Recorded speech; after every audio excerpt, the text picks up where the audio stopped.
नमस्कार दोस्तों, insurance technical पर आपका बहुत बहुत स्वागत है। यहाँ आपको मिलती है सिर्फ और सिर्फ इंश्योरेंस की जानकारी। आज की चर्चा का विषय है एलआईसी का न्यू जीवन लक्ष्य प्लान, टेबल नंबर 733। दोस्तों, एलआईसी का जीवन लक्ष्य प्लान एलआईसी के सबसे ज्यादा बिकने वाले प्लान में से एक है। जीवन लक्ष्य प्लान पहले टेबल नंबर 833 के नाम से उपलब्ध था। उसके बाद इसका टेबल नंबर बदलकर 933 हुआ और उसके बाद कुछ बदलाव के साथ अक्टूबर 2024 से इसका टेबल नंबर 733 हो गया है। सबसे पहले जीवन लक्ष्य पॉलिसी के बेसिक स्ट्रक्चर को समझते हैं।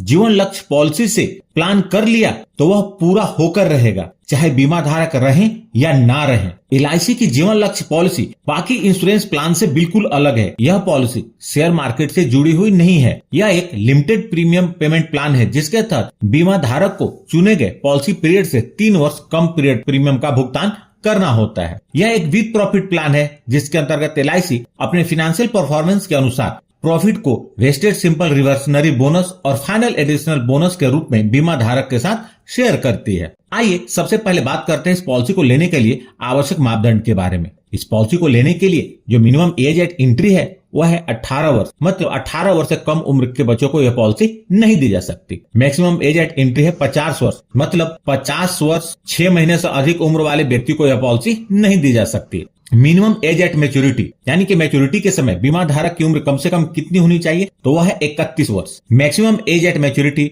वह है 65 वर्ष। Policy term, minimum policy term 13 वर्ष का है और मैक्सिमम पॉलिसी टर्म 25 वर्ष का है। इस पॉलिसी के अंतर्गत आप 13 वर्ष से लेकर 25 वर्ष तक का पॉलिसी टर्म ले सकते हैं। प्रीमियम पेमेंट टर्म, इस पॉलिसी का जो प्रीमियम पेमेंट टर्म है वह पॉलिसी टर्म -3 वर्ष है। मतलब यदि पॉलिसी टर्म 13 वर्ष है तो प्रीमियम पेइंग टर्म 13 - 3 = 10 वर्ष होगा। यदि आप 20 वर्ष का पॉलिसी पीरियड लेंगे तो प्रीमियम पेइंग टर्म 20 - 3 अर्थात 17 वर्ष प्रीमियम पे करना होगा। मिनिमम सम इंश्योर्ड, जीवन लक्ष्य पॉलिसी के अंतर्गत मिनिमम सम इंश्योर्ड 2 लाख रुपए का है। मैक्सिमम सम इंश्योर्ड की कोई लिमिट नहीं है। अब बात करते हैं राइडर्स के बारे में। राइडर्स का मतलब होता है पॉलिसी बेनिफिट के अलावा अतिरिक्त बेनिफिट, और इसके लिए अतिरिक्त प्रीमियम का भुगतान करना पड़ता है। इस पॉलिसी के अंतर्गत 3 राइडर्स उपलब्ध हैं। पहला है LIC accidental death and disability benefit rider, दूसरा एलआईसी एक्सीडेंट बेनिफिट राइडर और तीसरा न्यू टर्म एश्योरेंस राइडर। अगर आप इस राइडर को पूरी तरह समझना चाहते हैं तो मैंने इन राइडर्स की अलग से वीडियो बनाई हुई है, आप उसे जरूर देखें। वीडियो की लिंक मैंने इस वीडियो के डिस्क्रिप्शन में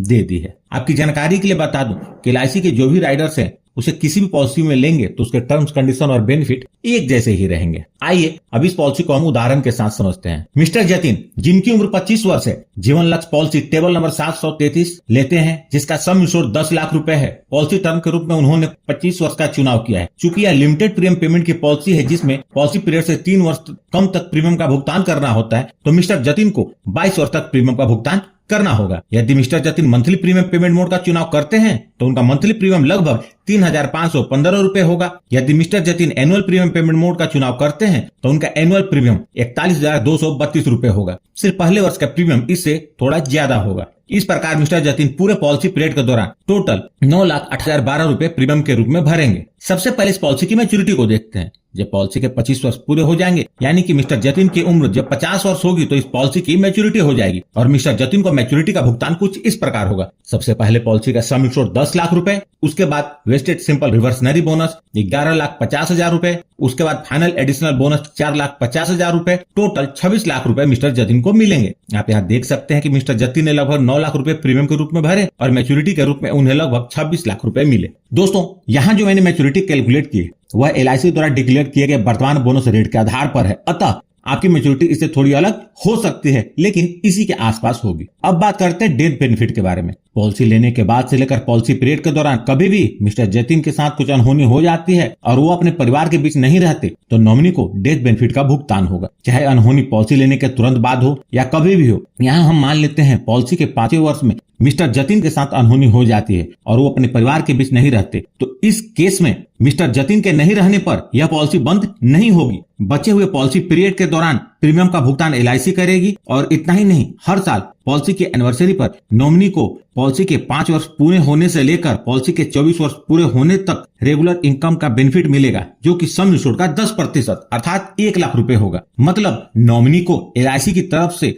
हर साल 1 लाख रुपए मिलेंगे और जब पॉलिसी के 25 वर्ष पूरे हो जाएंगे तो नॉमिनी को मैच्योरिटी भी मिलेगी। इस केस में सम इंश्योर्ड के रूप में सम इंश्योर्ड का 110% मिलेगा, यानी कि 11 लाख रुपए। और बोनस जैसा पहले बताया था वैसा ही मिलेगा। तो नॉमिनी को टोटल मैच्योरिटी के रूप में लगभग 27 लाख रुपए मिलेंगे। ग्रेस पीरियड का मतलब होता है प्रीमियम को भरने के लिए अतिरिक्त समय। इस ग्रेस पीरियड के दौरान भी पूरी कवरेज बनी रहती है और इस दौरान यदि क्लेम आता है तो एलआईसी उसका भुगतान करती है। यदि बीमा धारक ने ईयरली या हाफ ईयरली या क्वार्टरली प्रीमियम पेमेंट मोड चुना है तो उन्हें अतिरिक्त समय 30 दिनों का मिलता है। यदि बीमा धारक ने मंथली प्रीमियम पेमेंट मोड का चुनाव किया है तो उन्हें ग्रेस पीरियड 15 दिनों का मिलता है। सरेंडर वैल्यू, इस पॉलिसी के 1 वर्ष के प्रीमियम का भुगतान करने के बाद बीमा धारक पॉलिसी को सरेंडर कर सकते हैं। लेकिन एक बात का ध्यान रखें, जब भी आप पॉलिसी को सरेंडर करेंगे फाइनेंशियली आपको नुकसान होगा, इसलिए सोच समझकर उतने ही सम एश्योर्ड की पॉलिसी लें ताकि पॉलिसी को सरेंडर करने की आवश्यकता न पड़े। लोन फैसिलिटी, इस पॉलिसी के अंतर्गत लोन की सुविधा उपलब्ध है जो कि पॉलिसी के अंतर्गत 1 वर्ष के प्रीमियम भुगतान करने के बाद मिलती है। लोन का अमाउंट इस बात पर निर्भर करेगा कि पॉलिसी कितने साल चली है और उसका सरेंडर वैल्यू क्या है, जिसे आप इस टेबल में देख सकते हैं।